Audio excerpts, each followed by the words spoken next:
Was this season a disappointment for the Brooklyn Nets? Let's get into this.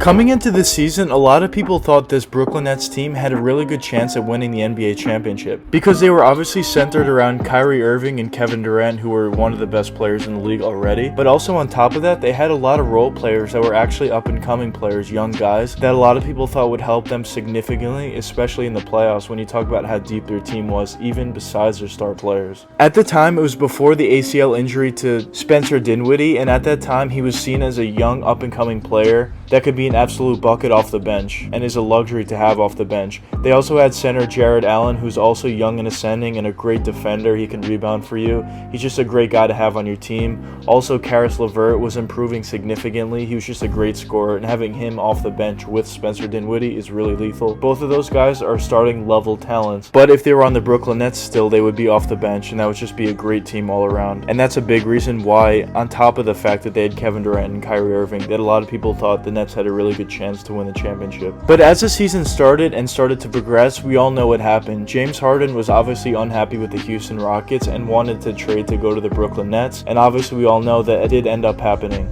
And of course, when you're talking about a guy like James Harden and potentially trading for him, you're going to have to give up quite a bit. And the Brooklyn Nets definitely did give up quite a bit. They gave up 3 first-round picks, but on top of that, they had to cut into their depth, trading guys like Jared Allen, who I mentioned was a big piece for them previously. Also, Caris LeVert, who was a big piece for them. And now at this point in the season, Spencer Dinwiddie tore his ACL and wasn't able to play for the rest of the year, also cutting into their depth. But it didn't really matter as much because they just got James Harden, who's one of the best players in the league. So now you talk about James Harden, Kyrie Irving, and Kevin Durant. And at that point, nobody thought anybody could beat this Brooklyn Nets team.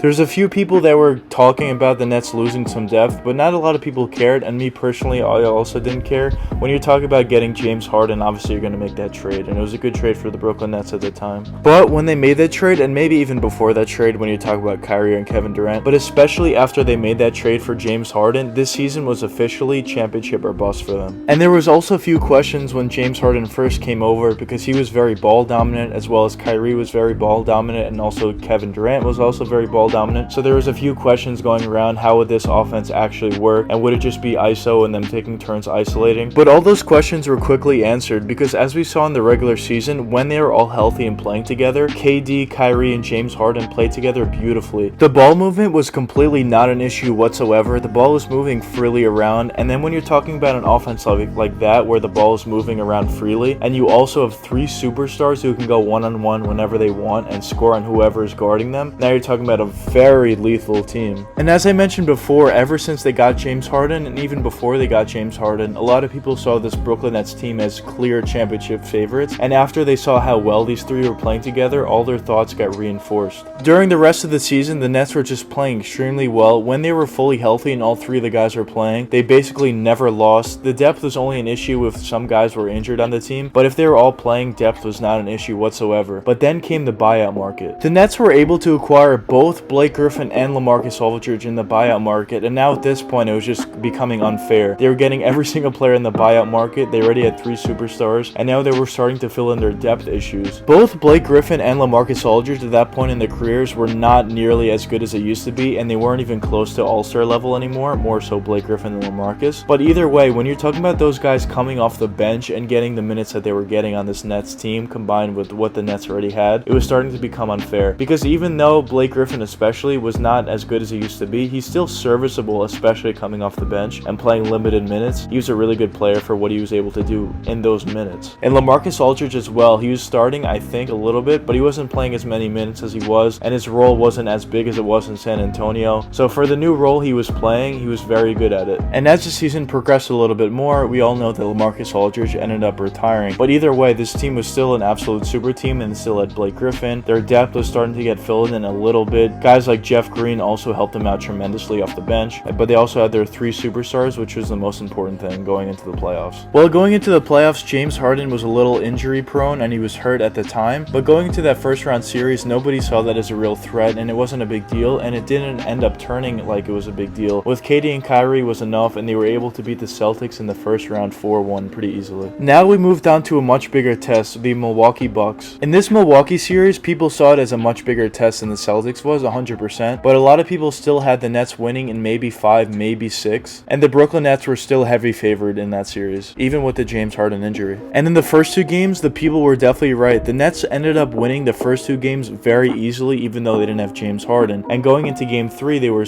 even more heavily favored, up 2-0 going into Milwaukee. But when a team is down 2-0 in the NBA playoffs, they usually know that Game 3 is a make or break for them, so they completely play their heart out. It's a win or go home basically for them. So the Milwaukee Bucks played extremely well, and what typically happens is that team typically wins, and the Bucks ended up winning in that Game 3, and now it was 2-1. That wasn't really that surprising to me that the Milwaukee Bucks ended up winning that game, but going into Game 4, if the Nets were able to win that game, the series was basically a wrap. They would be up 3-1, and it'd be very hard for the Bucks to come back, especially how much they got dominated in Game 1 and 2, and we would see what happens in Game 4. But something pretty big happened to the Brooklyn Nets and was a huge reason why they didn't end up winning this series, and obviously that was Kyrie getting injured in that Game 4. And the Milwaukee Bucks ended up winning that Game 4. So now not only was it tied up 2-2 with James Harden out at that time and Kyrie also just recently getting hurt and most likely going to be out for maybe the series, it was a really bad situation for the Brooklyn Nets to be in. But luckily for the Brooklyn Nets, when Kyrie Irving went down in Game 4, James Harden was actually available to come back in Game 5. So now they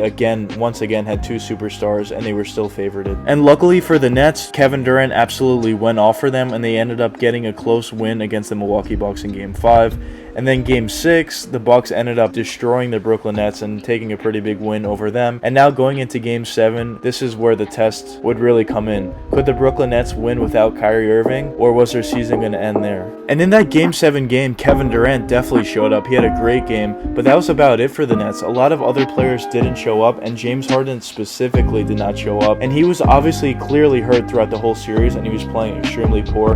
But either way, James Harden didn't give Kevin Durant any help whatsoever. He was super inefficient, he was missing shots, but obviously I know it's because he was injured. After the series ended, he actually had a grade 2 strain, which is pretty bad. But either way, I'm just saying in this series, James Harden didn't show up whatsoever. And at the end of the day, Kevin Durant's points weren't enough, and the Bucks actually ended up winning the series, which is a huge win for them and a huge surprise to the NBA. But now the real question is, was this season a disappointment for the Brooklyn Nets after losing in the second round? The short answer is 100% yes. When you talk about a team who has 3 superstars, no matter what happens, if they don't win an NBA championship that season, it's obviously a bust for them. But with that being said, obviously the reason why the Nets didn't win the championship this year was due to injuries. Harden was injured, even though he's playing at the end, he was clearly injured. Kyrie Irving was injured and wasn't even playing whatsoever, and it was just Kevin Durant out there doing most of the work.